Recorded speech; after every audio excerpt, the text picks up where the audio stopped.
जय हिंद दोस्तों, welcome to Manoj coaching. आज हम पढ़ने जा रहे हैं क्लास 10 गणित पाठ 1 वास्तविक संख्याएं प्रश्नावली 1.1, जिसमें हम क्वेश्चन नंबर 2 3 तरीके से हल करेंगे। आप एग्जाम में किसी भी तरीके से हल कर सकते हैं। क्वेश्चन नंबर 2 कह रहा है, दर्शाइए कि कोई भी धनात्मक विषम पूर्णांक 6q+1, 6q+3, 6q+5 के रूप का होता है, जहाँ q कोई पूर्णांक है। कि कोई भी हमें धनात्मक विषम पूर्णांक संख्या को जब हम हल करेंगे, अगर इस रूप में संख्या मिलता है तो हम उन संख्याओं को कह सकते हैं धनात्मक विषम पूर्णांक संख्या है। क्वेश्चन को हल करने से पहले ये बातें पता होना चाहिए कि धनात्मक विषम पूर्णांक क्या है और इन संख्याओं को हम किस नाम से जानते हैं। धनात्मक विषम पूर्णांक वह संख्या होता है जो 2 से पूरा का पूरा संख्या ना कटे। तो यहाँ पर हमने कुछ संख्या लिखे हैं। इन संख्याओं को अगर हम 2 से काटें तो पूरा का पूरा ये नहीं कटेगा। इस तरह के संख्या को हम धनात्मक विषम पूर्णांक संख्या कहते हैं। क्वेश्चन में जो ये संख्या लिखा हुआ है, इन संख्याओं को हम यूक्लिड विभाजन प्रमेयिका का पूर्णांक कहते हैं। यूक्लिड विभाजन प्रमेयिका का जो पूर्णांक होते हैं कई प्रकार के होते हैं। हमें क्वेश्चन के आवश्यकता के अनुसार उन पूर्णांकों का हम उपयोग करते हैं। यूक्लिड विभाजन प्रमेयिका जो होता है हमारा a = bq+r के रूप में किसी भी संख्या को अगर लिखते हैं, उसी को हम क्या कहते हैं, यूक्लिड विभाजन प्रमेयिका। अगर इस संख्या को यहाँ से कंपेयर करा जाए तो b का मान क्या है, 6 है। और यूक्लिड विभाजन प्रमेयिका को b को हम क्या कहते हैं, भाजक। तो इसको हम क्या कहेंगे, भाजक। q को भागफल कहते हैं और जो हमारा r होता है, r को हम क्या कहते हैं, शेषफल। यूक्लिड विभाजन प्रमेयिका और यूक्लिड विभाजन एल्गोरिथम से HCF कैसे निकालते हैं, इसके बारे में भाग 4 वीडियो अवश्य देखें, वहाँ पर डिटेल में बताया गया है। अगर हमें इन संख्याओं को धनात्मक विषम पूर्णांक संख्या दिखाना हो, दिखाने के लिए हम 3 तरीक़ा से इसे दिखा सकते हैं। पहला तरीका ये है कि सभी के सभी धनात्मक विषम पूर्णांक संख्या को इस रूप में अगर दिखा दें, क्योंकि ये विषम पूर्णांक संख्या है, अगर इस रूप में दिखा सकते हैं तो कह सकते हैं कि जो लिखा हुआ संख्या है एक धनात्मक विषम पूर्णांक संख्या है।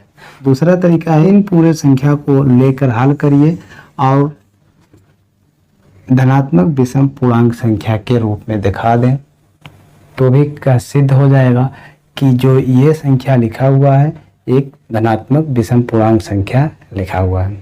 तीसरा तरीका ये हो सकता है, हम इन्हें सम और विषम संख्या मान के अगर चलें तो भी वहाँ क्लियर हो जाएगा कि ये धनात्मक विषम पूर्णांक संख्या है या विषम पूर्णांक संख्या।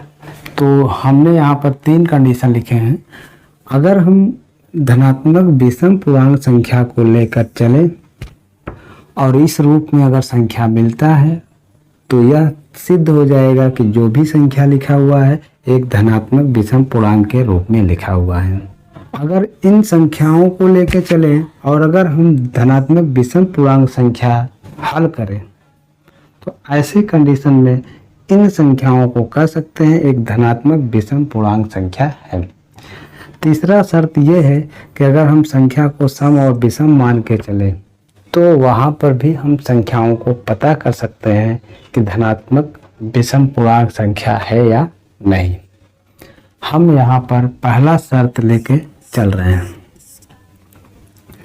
तो पहला शर्त लेके चलेंगे तो सबसे पहले हम मानेंगे माना धनात्मक विषम पूर्णांक a। क्या लेके चलेंगे, a। यहाँ पर माना धनात्मक विषम पूर्णांक a मान के चल रहे हैं। क्यों मान के चल रहे हैं, क्योंकि धनात्मक विषम पूर्णांक बहुत सारा संख्या होता है सभी संख्याओं को लेकर हम क्वेश्चन में नहीं हल कर सकते हैं, इसलिए हमें ए कोई भी संख्या मान के चलना पड़ेगा। दूसरा बात यह है कि जो ये क्वेश्चन लिखा हुआ है एक यूक्लिड विभाजन प्रमेयिका का पूर्णांक है, जहाँ से हमको पता चला कि भाजक क्या है, b कितना है, 6 है, और भागफल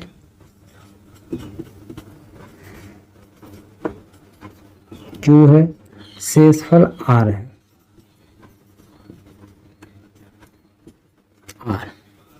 यहाँ पर पहला कंडीशन लेकर हल कर रहे हैं। यहाँ पर धनात्मक विषम पूर्णांक संख्या कोई भी लेके चलेंगे, अगर इस रूप में संख्या मिलता है तो हम कह सकते हैं इन संख्याओं में जो भी लिखा हुआ है धनात्मक विषम पूर्णांक के रूप में लिखा गया है।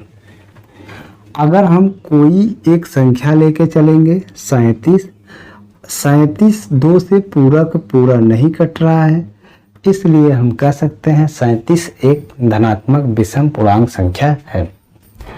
हमें यहाँ पर यूक्लिड विभाजन प्रमेयिका लगाना होगा। क्यों लगाएंगे? क्योंकि एक यूक्लिड विभाजन प्रमेयिका का पूर्णांक का संख्या है, इसलिए इन संख्याओं को हम यूक्लिड विभाजन प्रमेयिका लगाएंगे।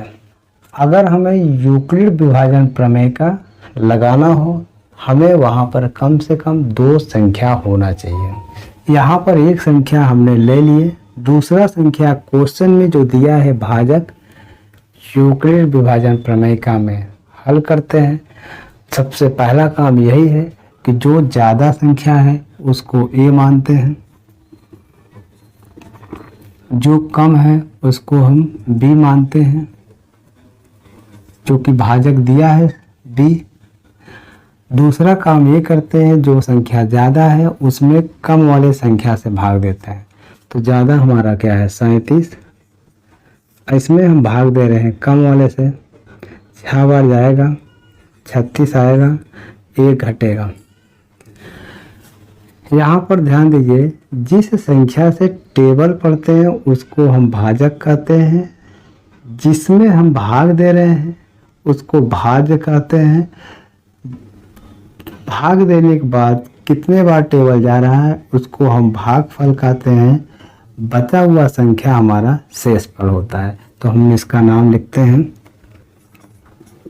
भाग देने के बाद हमें इस फार्मूला में इनको लिखना है, तो यहाँ पर लिख देते हैं भाज्य। तीसरा काम हमने यहाँ फार्मूला में लिखते हैं। फिर इन्हें यूक्लिड विभाजन अगर प्रमेयिका में लिख रहे हैं तो यूक्लिड ने एक अपना नाम दिया, भाज्य को a, भागफल को q, शेषफल को r और भाजक को b। तो भाज्य हमारा a है, भाजक b है, भागफल q है प्लस शेषफल r।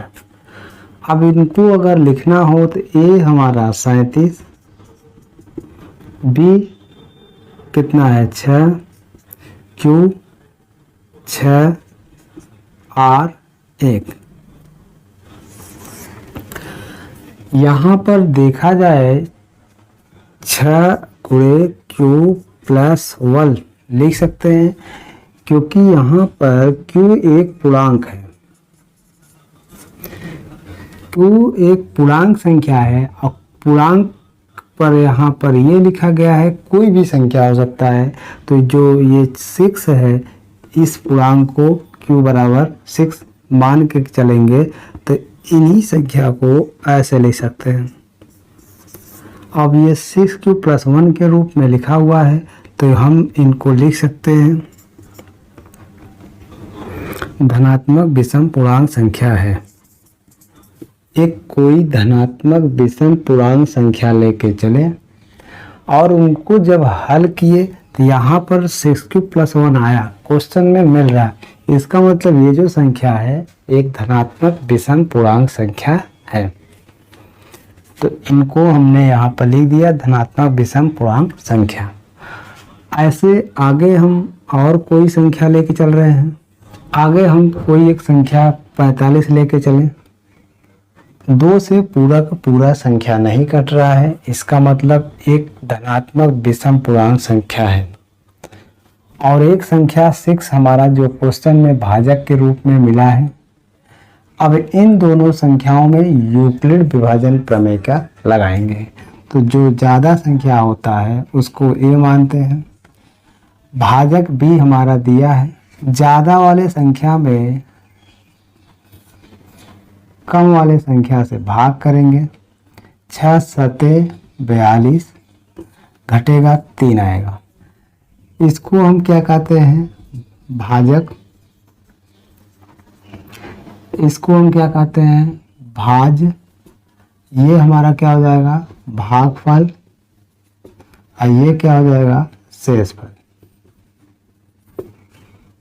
भाग देने के बाद इनको हमें इस फार्मूला में लिखना होता है। तो भाज्य बराबर, फार्मूला में लिखने के बाद यूक्लिड ने एक अपना नाम दिया, भाज्य को a, भागफल को q, शेषफल को r और भाजक को b। तो भाज्य a, भाजक b, भागफल q प्लस शेषफल r। तो a हमारा 45 है, b 6, q 7, r 3, जिसमें से q पूर्णांक है जो कि 7 है। ये पूर्णांक कोई भी हो सकता है क्योंकि यहाँ पर पूर्णांक संख्या कोई भी हो सकता है।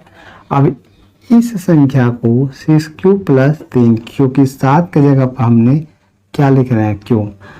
अब एक संख्या 6q प्लस 3 जो है यहाँ पर मिल रहा है, इसका मतलब ये हुआ कि जो ये संख्या लिखा हुआ है एक धनात्मक विषम पूर्णांक संख्या है। तो यहाँ लिखिए,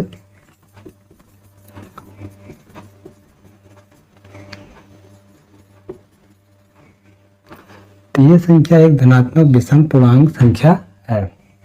आगे हम एक नंबर और लेके चले। अगर 29 2 से पूरा का पूरा नहीं कट रहा है, इसलिए ये संख्या एक धनात्मक विषम पूर्णांक संख्या है।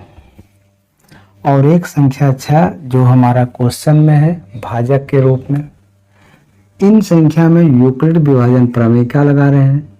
तो जो ज़्यादा संख्या है उसको a मानेंगे, कम वाले संख्या को b। अब इनको क्या करेंगे? पहला कंडीशन ये है कि ज़्यादा वाले संख्या में भाग करना होता है कम वाले संख्या से। 6 से भाग देते हैं, 4 बार जाएगा, 24 आएगा, बचेगा 5। अब ये भाजक, भाज, भागफल और शेषफल, इनका नाम लिखते हैं। भाग देने के बाद इनको फार्मूला के रूप में लिख देना है। तो भाज्य बराबर शेषफल। यूक्लिड ने भाज्य को a कहा, भागफल को q, शेषफल को r, भाजक को b। तो भाज्य a बराबर भाजक को b, भागफल को q प्लस शेषफल को r। a हमारा 29 है, b 6 है, q 4 है, शेषफल 5 है। जहाँ q कितना दे रहा है? यहाँ पर 4 है, इसको लिखते हैं 6q प्लस 5। अब इन संख्याओं को हम क्या कर सकते हैं? एक धनात्मक विषम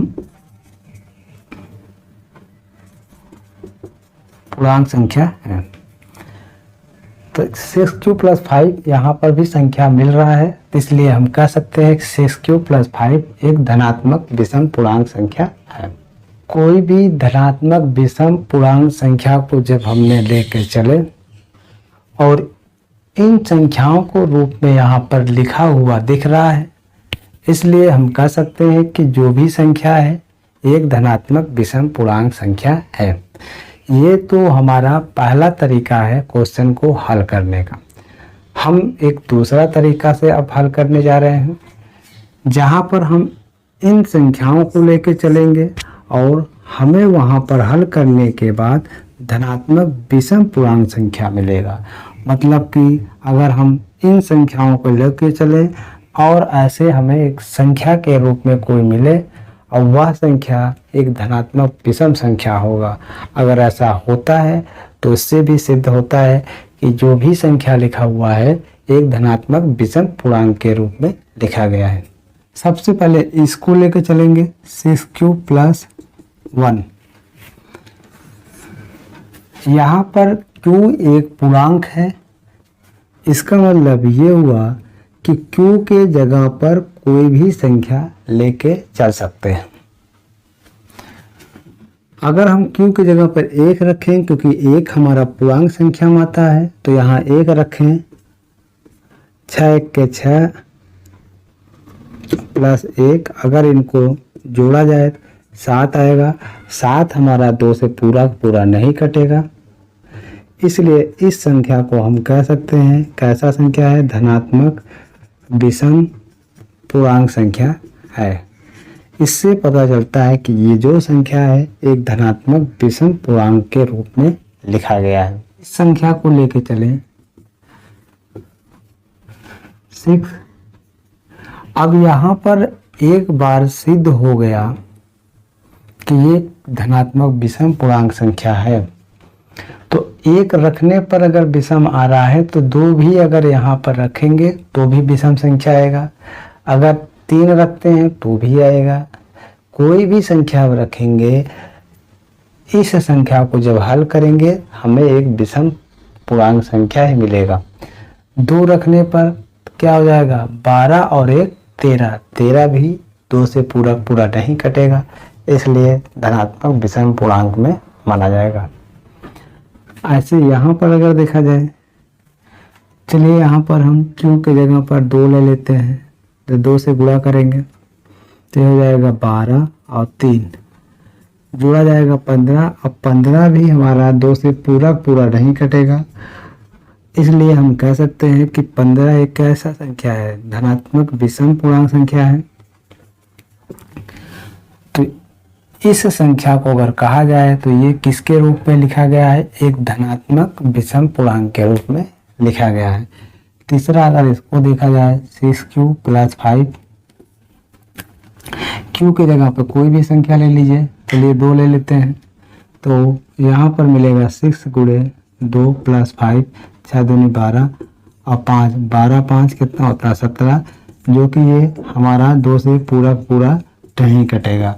अब ये 2 से पूरा नहीं कटेगा, तो इसलिए हम 17 कह सकते हैं। 17 एक धनात्मक विषम पूर्णांक संख्या है।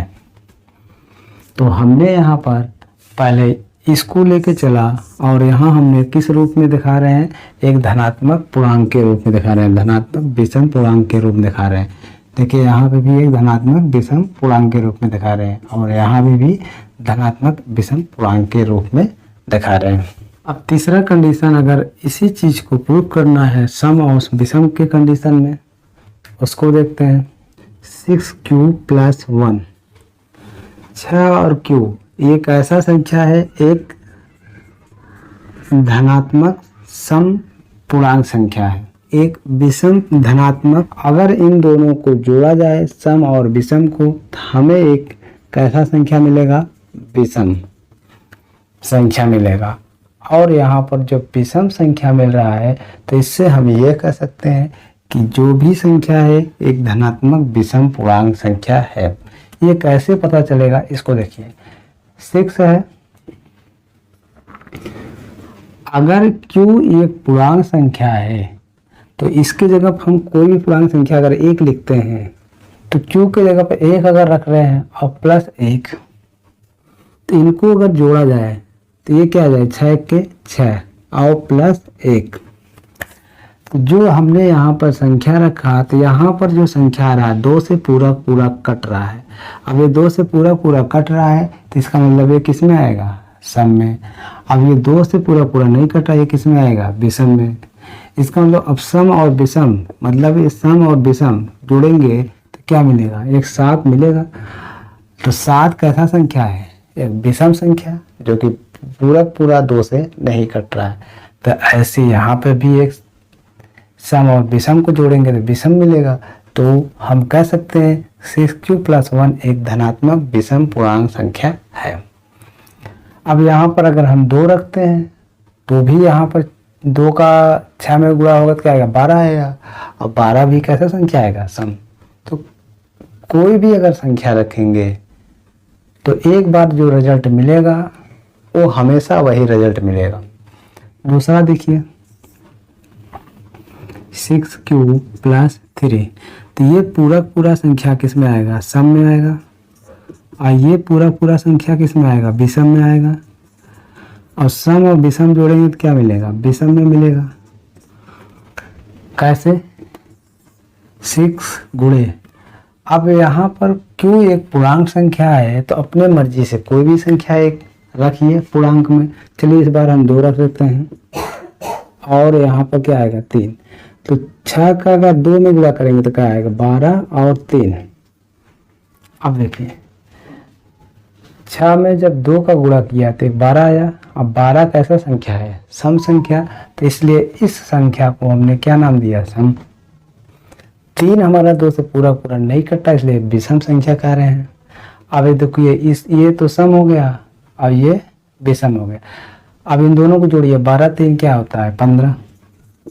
अब 15 जो संख्या है एक विषम संख्या है, इसीलिए हमने सम और विषम को जोड़ा तो क्या मिला, विषम संख्या। तो ये भी एक कैसा संख्या पता चला, धनात्मक विषम पूर्णांक संख्या। तीसरा देखिए 6q + 5, ये कैसा संख्या है, सम। और ये कैसा संख्या है, विषम। अब इन दोनों को जब जोड़े जाएगा तो क्या मिलेगा, विषम संख्या मिलेगा। कैसे पता चलेगा, 6 गुणे, अब यहाँ पर एक पूर्णांक है तो कोई भी ले सकते हैं। चलिए इस बार 3 लेके चलेंगे, 6 त्रिक 18 + 5। अब ये 18 जो है 2 से पूरा का पूरा कट रहा है, इसलिए किस में आएगा, सम में। तो ये सम और ये क्या है, विषम। सम और विषम जोड़िए तो क्या आएगा, 23। अब 23 किस में आता है, विषम संख्या में। तो सम और विषम जोड़ने पर क्या मिलेगा, विषम। इसलिए हम कह सकते हैं 6q + 5 एक विषम पूर्णांक संख्या है।